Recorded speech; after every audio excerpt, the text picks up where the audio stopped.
Ibihe byiza abakunzi ba YouTube channel Musinga TV, nizere ko aho muri hose meze neza, nanjye meze neza. Uyu munsi twasuye umuhinzi mworozi, by'umwihariko umworozi wabashije korora ihene maze ikaza kumuha urwunguko rw'utundi twana dutanu, ihene ikibaruka izindi 5. Ibi bintu se bibaho cyangwa se nibitangaza? Tubwire aho iwanyu hari aho byabaye?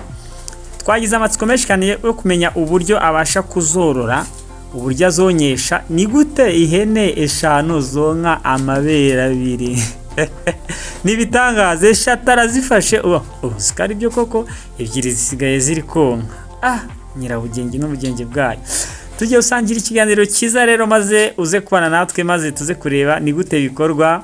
Wabona microphone na kamera mbitaye, maze nkisangira abanyigisha korora, nkafata isuka, maze nkafata ninajoro nkajya kwahirira amatungo. Nuze kujya kure yacu, tuze gusangira iki kiganiro kiri buze kukunezeza cyane kandi kiguhe ubumenyi butandukanye. Kwibutsa ko iyi ari Musinga TV, wakoze subscribe ni wayikoze, sinzi wakoze like, comment, share, usangize abandi ikiganiro. Bana natwe. Mazina nitwa Karemera Emmanuel. Uyu hano mu murenge wa Nyamugari, akagari ka Nyamugari, umudugudu w'Umubano. Karemera. Karemera namahoro. Namahoro. Muze ndi kubona hano amatungo. Ibi bintu ni bitagaza, ni ibintu wateguye. Bigenda biteguye ngo ihene ibyare ni bangahe haryo? Nahoze mbara nkabangahe? Ihene yabyaye abana 5, ihene 5. Batanu. Ndababona. Ubuse kubonyesha ute? Ubonyesha nyine mfata abana 3, ihene 3. Nabana rega. Nabana urabibona. Ebyiri zikonka. Zavaho nkashyiraho izindi 2. Imboga se nkashyiraho izindi 2. Gutyo nyine. Ni nk'uko uri kubona izindi zivanyemo. Nkahita nshyiraho izo ngibyo. Nkahita nshyiraho izindi. Ubona se? None ko waziye kureyo zose ubwo? Nyine iyo ntafite umwanya zirwaniraho gusa. Ifite agatuzi ko? Uri kubona nzirekuye gutya nyine uko bita bigenda. Ni intambara. Ukuvuga ngo nzanye itari iyayo ntabwo yajyaho. Urebe wenda nzanye itari iyayo ukazana nk'akatari akayo. Kure turebe urugero nk'aka ngaka. Kare kure mbese akasakaye. Nta nubwo ko kakirwa kana. Nta nubwo bingana. Irahita ihunga. Oya. Je ntago ndi bubyumve neza ukuntu bigenda kugira ngo nibyare abana 5. Iba ari akana katarakaye. Akatarakayo na kana kwebye. Nta nubwo kakirwa kajyaho. None hari zihorere mugani ifite agatuza yonke. Ubwita gafite iraza guhura n'ibibazo byayo. Karemera cy'ucara kubazana ikintu. Iyi hene ni Nyarwanda, ni inzungu. Ihene ni Nyarwanda. Ubu harya izinzo bita ubu bwoko bwayo bitewe n'ibara bazita ngo ikizi ngizi. Ihene bayita ibara ryayo bayitwa gitobo nyine. Ni gitobo. Ubwo bivuze ngo ni Nyarwanda, ni umuntu wayikugabiye, niyo waguze, sinumva ngo. Niyo naguze mu isoko. Miliyoni zingahe? Naguze 135. Muhe mwaka ubwo? Aya mezi yaje yafite.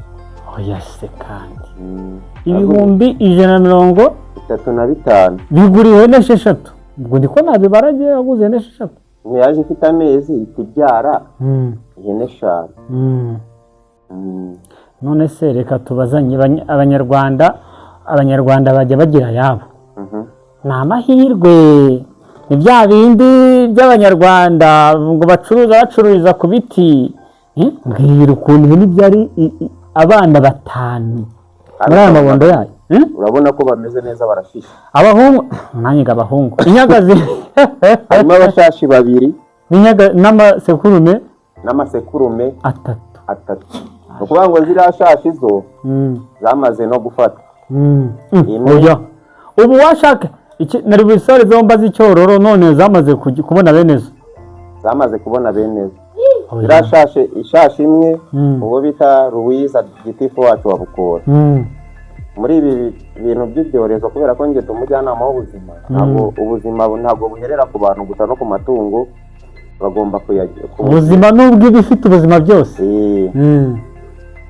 Turi mu ikingire ejo bundi hari ku muhanda pesantere gitifu nawe iyo nkuru yarayumvishe kene yabyaye batanu aravuga ati umwana umwe ugomba kuzamungura oya nimwe ugomba kuzayingurisha y'ishashi ubu muciye angahe niba atari ba amubwiye ngo tuzavugana ariko kubona ko jyana mugabira gitifu wanamugabira nubwo wenda gitifu we wanamugabira kuko urebye uko adutwara cyangwa uko atuyobora turuzuzanya ntabwo tuyobora nabi cyangwa se ngo tumere nk'uko tugenda tubibona ku mbuga nkoranyambaga za YouTube z'abantu bayoboye nabi z'abantu bayoboye nabi cyangwa se wenda wumve ngo wenda turi gusebya gitifu wacu gitifu wacu mbese navuga ko ari nk'isonge cyane n'isonge mu mvugo z'ubu mu mvugo z'ubu ni isonge ariko ikintu nshaka kubaza ni kimwe utaransubiza nubwo yazanye ayo mezi nta ruhare wabigizemo kugira ngo ibyare batanu. Hari abantu bavuga ngo bacururiza ku giti bahinga bagahingira ku giti mu mico y'Abanyarwanda bajya babivuga.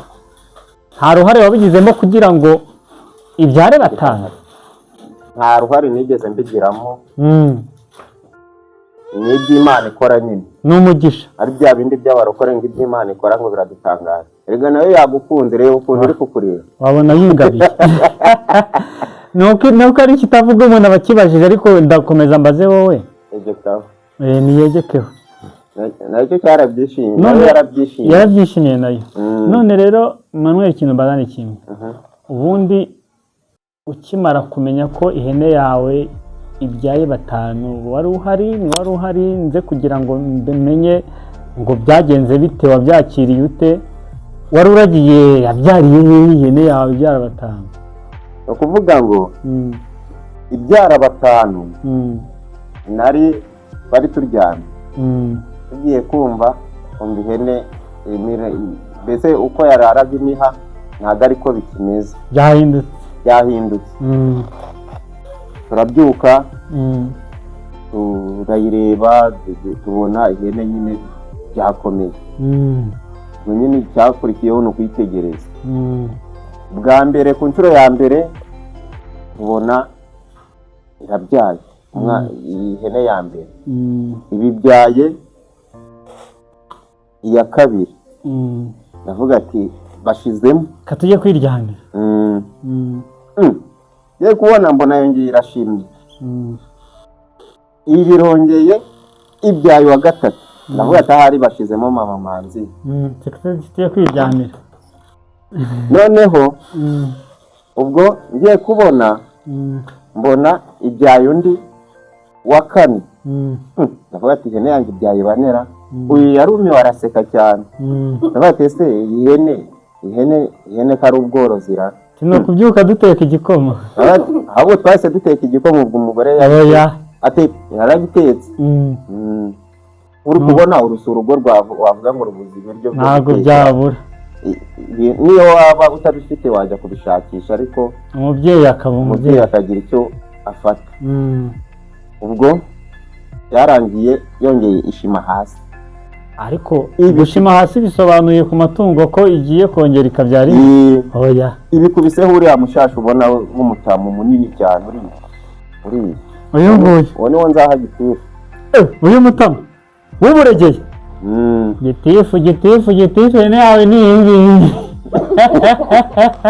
nuko ubwo niwo wa nyuma niwo wa nyuma buriya ihene ya gitifu we nta kanyagazi azaba amafaranga ariko ako nahoze mubwira gitifu wanamugabira aya ntabwo namugabira ihene namugabira inka kuko ibyo twavuganye ntabwo ari ukugabira uzi ikinyarwanda nuko nyir'ubwite nawe ari kubyumva ibirazishoje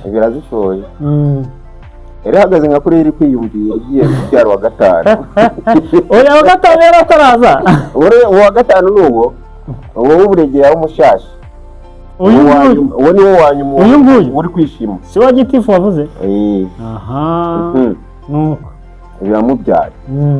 Ndavuga ati iyi hene ndayiha iki none? Kinawundi ubwo igikoma cyari cyahiye. Igikoma cyari cyahiye. Uri kubibona nuko wenda utari kubona ngenzi zazo ariko wenda nazo uraza kuzibona. Ni hene nziza cyane z'ibyororo. Ubwo byarangiye nyine itekeye igikoma iranywa nk'umubyeyi. Kumva nta mubyeyi uruta uwundi. Iranywa nk'umubyeyi maze kunywa nshakira utwatsi ahantu hose mbese nakoze uko nshoboye kubona ko ari ihene nziza cyane. Ubwo kandi ukubona ko na nyina nayo ifite uruhu rugaragara. None se nyuma noneho itarambaza ubwo nahise mpamagara veterineri uriya mugore wa Manuel Mucyarabu. Ndamubona Solange. Solange. Anshakira imiti ndaza ndayiha. Imiti se wayihaga yari irwaye? Byongera amanuza amatihene babyita amatihene ngo ntago ari amata.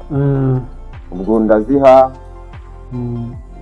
yongerera amaraso kugira ngo nyine idasubira inyuma ngo yanike igufwa. Bigenda gutyo. Byunganira cya gikoma. Byunganira cya gikoma kuko yari yatakaje amaraso menshi bitewe nuko yari imeze mbere. Najya kubona nkabona none hirahombaye.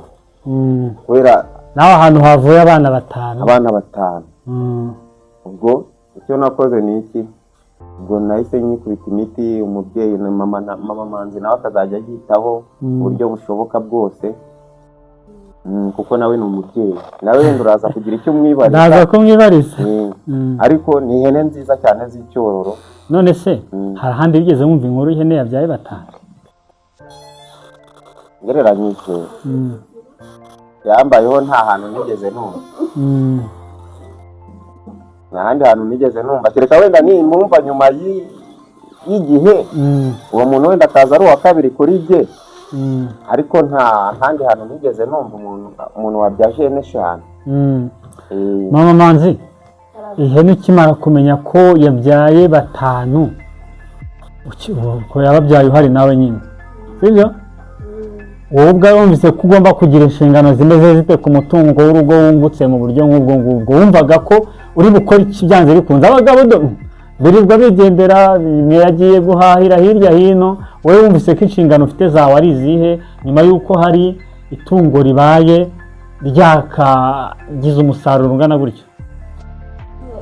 Nikimara kubona ibyaye abana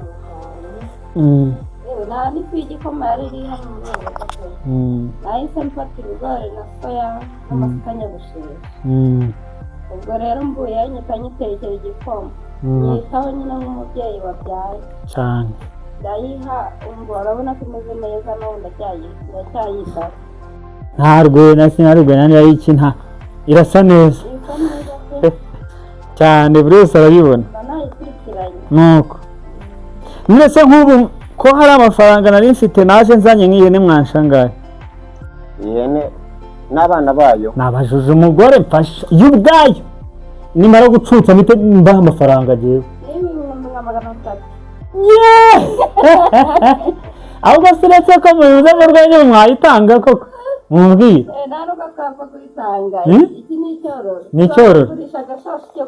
Agashashi. Bazitwaye. Ariko se imfizi n'inyagazi ubundi gitanga icyororo niki? Dukurikije nk'abantu borora. Nagashashi. Barabutwaye. Barabutwaye. Rwose. Nzategereza ku kindi gihe. None se mame, ubundi reka nkubaze. Ubusanzwe urabona abantu bakurikiye video ndi kubona n'amatungo n'amasuka ni rozwari bitabi bwese dukurikiye tabona ko ari urugo rw'abahinzi borozi. Uhinga ukorora kinyamwuga. Yego. Niyo nama wagira abantu kubigendanye n'ubuhinzi n'ubworozi. Byanze bikunze ubwo umujyanama w'ubuzima, ariko burya amahugurwa muhabwa ntago aba ari ibintu bigufi. Ubundi umworozi yakabaye yorora ate, umuhinzi yakabaye ahinga ate? Ubundi umuhinzi yakagombye kuba ahinga imbuto zabugenewe zatunganyijwe na kiriya kigo kibishinzwe z'indobanure. Noneho akibuka guhingisha ifumbire y'imvaruganda, akongera akavanganya n'imborera. ubwo ni Imborera ikomoka ku matungo, yego. ariko utiyibagije ko udafite n'itungo ushobora gukora imborera ku ruhare rwawe kandi igakunda. Ubwo rero bijyanye n'ubworozi, ubworozi bugendana n'inuze n'ubuhinzi, kuko ntabwo wakorora ngo ubure guhinga, ntabwo byaguha amafaranga atubutse nk'uko waba uri korora uwifatanyije. Hari umugabo wavugaga kera, sinibuka izina rye, yavugaga ngo umurimo ni uguhinga ngo ibindi ni amahirwe. Nawe nuko ushatse kubidusobanurira? Nanjye nakunga muri umurimo ni uguhinga. Umurimo ni uguhinga, ibindi ni amahirwe, kuko amahirwe aya ngaya ubu ngubu uko ubibona hano, izi hene 5 ubona zaje gutya hano, ubaze gutya mu mezi 4 hano zizaba zifite 50,50 abari. Uretse ko nk'ubu wenda ihene zifunze, ariko niyo wayijyana mu isoko gutya ukayijyana iri kumwe n'ihene zayo, babona ko iri konsa batanu, miliyoni wayitahana. Umukire ufite 350 cyangwa 400 n'abana bayo ashobora guhita aguhereza byihuse. Ushobora kuguhereza cyangwa tukanamuca 500 mu rugero ngewe ndantanze. Mbese ni ihene wenyine wari woroye ni wahereyeho ubworozi? Oya, izindi hene ihene nini cyane, iyi ngiyi ni n'akana kuri zaho. Uko tuzi ko amatungo muri iyi minsi kubona inzuri biruhije, ubifatanya gute no guhinga? Kubona mfite igare, ngira ngo urabibona, nubwo mbifatanya no kugira ngo umuntu abone amafaranga y'ikidina, ariko iyo ntagiye, ni ukuvuga ngo iyo ngiye gushaka amafaranga yo gushyira mu bidina cyangwa se yo kwifashisha mu rugo, mba nasize ubwatsi. Ngira ngo uri kubona hano iki ni ikiraro. Ikiraro cyazo ndazibona. Dore ngiyo kuvuga ngo iyo nagiye gushaka ubwatsi, iyo numva yo gushaka ubwatsi ndabusiga hano mu rugo, ukajya gushakisha. Nkajya gushakisha ibitunga umuryango. Ndabona izi ngizi gusa, hari izindi ziba ziri mu ntuzi. Reka aho da, none se izi hene ndakanya wazibonye? Ndava aha nta hene njyanye wa mugabo, turakugabira murangabira. Bakunzi bawe tubica no musinge TV ndagabanya itungo, ariko ntago ari ririya, ntago ari hari n'akandi mbonye ni kabakame. Hano hari utuntu twinshi, nyamara uretse ko nta nkoko nabonye niyo iri kubura hano. Mbese uri kubona iyi ngiyi atari yo mwana, kandi ubasanga utaratanga mitiweli. Mitiweli twarishyuye na Louise arabizi. Umujyanama w'ubuzima ntabwo atarishyura mitiweli. Reba iyi ngiyi, ishoboka ndayibona, wayibonye? ako ziranakuzi, reba uko nikora igaca bugufi. Reba zose rero ihene zawe zisa neza rwose. None se reka nkubaze, dore niri iyo ugereranyije, iyo wayibonye irahakarikiye? Irahaka nayo byara. Reka nkubwize uko batatu ntabwo iyi izababura. Yitwa nde? Sinigeze mubaza amazina. Yitwa Kibara. Kibara si izina. Wakayise Mukesha, ukayita Mutesi. Iyi rero ukayita twahita ngukira, yani ababyeyi batanu twahita ngukira. Izina ryiza pana bavuga ngo ni Nyabatanu, Nyabatatu ya. Yani ababyeyi batanu twahita ngukira. Tuyishakire izina ivaha, buri wese udukurikiye amenye ukuntu twayise. Tuyite Kanyamiryango. Sibyara? Situmye umuryango waguka. Rwungura umuryango. Rwungura. Tuyite Rwungura. Cyororo. Umugore arayizi. Bese nibyo ni Cyororo. None se reka reka nkubaze ikibazo kimwe mbere yuko twenda twasoza ikiganiro tugiranye hano. Ubworozi ni ikintu wagira inama umuntu ukavuga uti jyewe mfite amatungo yanjye hano nta kibazo mba mfite, ukamubwira uti nawe uzorore ukabimushishikariza? Ni ukuvuga ngo urugero hano uri kuhabona amahuguma amabuguma imwe nta buguma irimo. buguma Tujye tumenya ikinyarwanda mfasha, nta buguma iri aha n'imbyeyi zose. imbyeyi Iruguma ni rya tungo rwose ubona riri gusezera kunguka, ni imbyeyi gusa nta mfizi irimo keretse turiya duhungu dutoya. Ni inkone, navuze imfizi ni inkone. Kunda amafaranga wayikijije twa tuntu dutuma za bo nta muntu wabangurira. Barahemuka. Yego dufite amashashi n'imbyeyi izi ngizi barerawa zigera mu ihene enye. Ihene enye mu gihe kingana n'umwaka ushobora kuba zaguha miliyoni y'urwunguko. Ni ukuvuga ngo ushobora gushora ibihumbi 600 mu gihe kingana n'umwaka ukaba ufite miliyoni y'ibihumbi 600. Miliyoni y'inyungu ya 600 nayo ahari. Y'inyungu nayo 600 ahari. Mbaza ngo ubiturukije hehe ndakubajije. Tuvuge wenda hari ya 25 uri twabaze. Saturutse ku ihene imwe. Y'urwunguko gusa. Yigasiga. Iyi nayo ibyara babiri. Dore izi nkone ni izayo. Urukumva niyo nayo ni yayo. Kandi ubu nayo yari imwe. Dore ubu ifite amezi ariko mara nk'ibyumweru. Ndayibona. Ukuvuga ngo niyi nayo ikaba ibyaye batatu.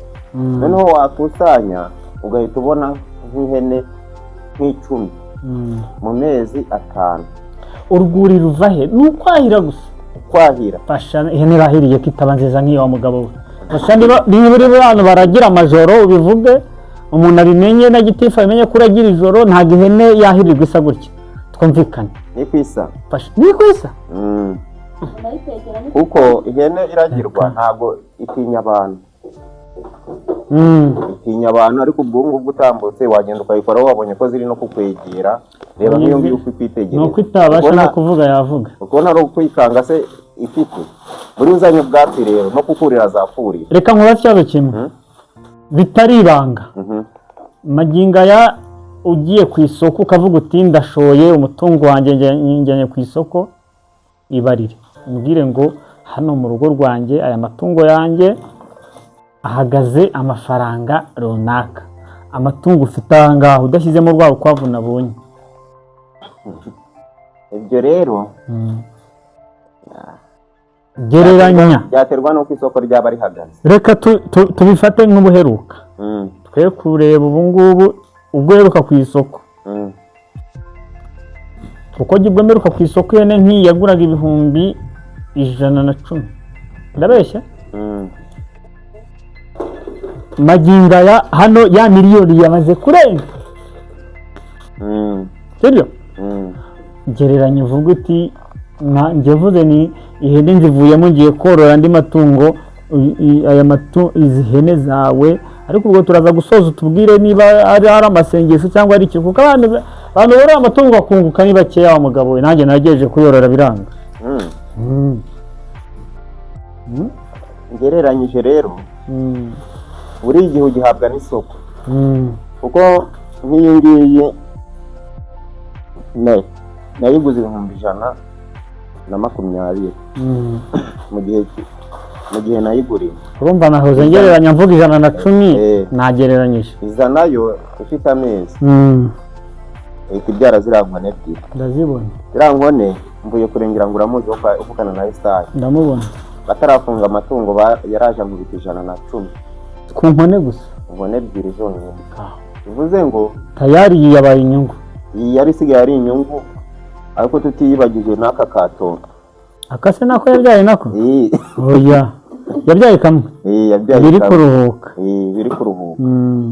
Ubwo rero bivuze ngo tereka mbanje kubikorera dovi ngavuga ati iriya barama ya ngaya ni barama ya ngaya ariko ngereranyije ntago iyi ngiyi nayibarira wenda 400 n'abana bayo.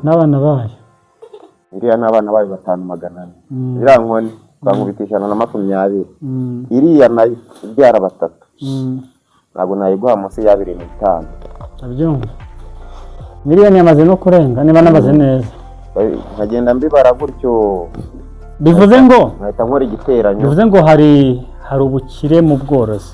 Hari ubukire mu bworozi wabyitwayemo neza. Mu buhinzi rero uhinga iki? Mu buhinzi bitewe n'uko urubyiruko, kuko nanjye ndacyari mu rubyiruko. Oya se ufite imyaka ingahe?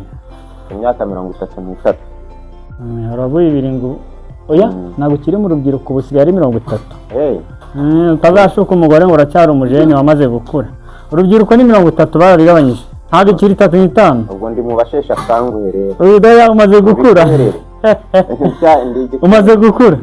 Yego komeza. Ubwo bivuze ngo rero mu buhinzi harimo inyungu, ariko iyo uhinze udafite ubworozi birakugora cyane kubera ya fumbire twaje tubona, kuko igihe kiragera ugakenera ifumbire bikagutwara ibindi bishoro. Kandi iyo ufite rya tungo ryari kuguha ifumbire kandi rikaguha n'inyungu ku rubyaro ruzikomotseho. Ubwo rero ibyo ngibyo nararebye mbona mbere nabanje tuzajya mpinga ari uko naguze ifumbire y'imborera bikantwara amafaranga ari hejuru n'igiciro gihenze, ugasanga umufuka ndi kuwugura 3,500 w'ifumbire. Ariko ubu ngubu izi hene ko zibona gutya ku munsi iyi mifumbire ibasi y'ifumbire ubu yifite uko bakubuye buri gitondo ibasi y'ifumbire ivamo ukayishyira hariya. Kandi ubwo hari n'amahugurwa warahawe iyo buryo utunganya ifumbire ikamera neza. Amahugurwa nayo twarayahawe. Bivuze ngo ikintu washishikariza abantu ni uko nta suka nta kiziriko, cyangwa se nta suka nta nkoni, kuko guhinga no korora birajyana cyane. Yego Manuel, rero mbere ko dusoza ikiganiro twagiranye, ndifuza ko wagira ubutumwa uhereza cyane cyane urubyiruko, nubwo nakubwiye ngo ntukiri urubyiruko, ariko kuko ubundi uri umupapa, twavuze tubona umudamu wawe ufite abana bangahe? Abana 2. Uracyari umujene. Rero nk'ikintu wagira inama urubyiruko, abasore bakiri batoya, abapapa nabo bakiri bato, bakiri abajene, kubijyanye n'ubuhinzi n'ubworozi, ni iyihe mbere ko dusoza ikiganiro twagiranye? Ibintu nagira abantu bakiri batoya, nk'uko wenda igihugu cyacu kitubuza kwishora mu biyobyabwenge cyangwa se ibintu byadutwara amafaranga cyane bigatuma tudatekereza cyane, ni ukuyoboka ibigo by'imari bakaguza amafaranga, bagategura imishinga, bagakora bakiteza imbere. Kuko tuvuge wenda nimba ugujije amafaranga cyangwa se baguteye n'inkunga, ukagenda ugapanga umushinga nk'uyu, wa mushinga ntuwutererane, ukavuga ngo uyu mushinga uzagira aho mvana n'aho ngeza, biba byiza kurushaho, byanga byakunda inyungu urazibona. Rero wenda icyo navuga abantu wenda bumva bazashaka kugira icyo tuganira, kuko wenda gutya imbere ya kamera se twaganira ibintu byinshi, nk'uko wanyihamagarira kuri telefone kugira ngo urabaha nomero, nabaha nimero ya telefone, bazajya bampamagara nabasobanurira uburyo ubworozi bukora, kabasangiza amahugurwa wagize. Yego. Duhe nomero yo mbere ko dusoza. Nimero yanjye rero ni 0788 699 470. Mu karere ni muri Kirehe, umurenge Nyamugari n'akagari ni Nyamugari, umudugudu ni Umubano. Mwakoze rero kutuganirira mu nkumbu z'ubworozi, nanjye ubwo ndaje ndebe uko mbigenza. Imbyaro iriya hene ihakagewe nijya kubyara, nimara kubyara muzambwira nanjye ubworozi nabikunze cyane. Mwakoze kubona natwe, ahandi tuzahoza hafi yanyu, duhore hafi yanyu mutugire inama mu bijyanye n'ubworozi. Ikindi twishimiye ko kandi tubifurije kugira urwunguko mu mishinga yanyu mukora. Murakoze natwe, mwakoze kuba mwadusuye. Sawa, murakoze cyane. Sawa. ngayo nguko rero nyiramaso abwirwa bike andi akirorera. Uyu muvandimwe adusangije ubumenyi butandukanye ku buhinzi n'ubworozi, bizere yuko hari icyo bitwunguye kandi bishobora kuzatugirira umumaro. Ukomeze ukurikire YouTube channel Musinga TV kandi utwereke kuri kumwe natwe, tuzakwereka ko utigeze wibeshya mu kudukurikira. Iyi ni Musinga TV, nge ni Maxime Bonfils Kayumba. Imana ibahe umugisha.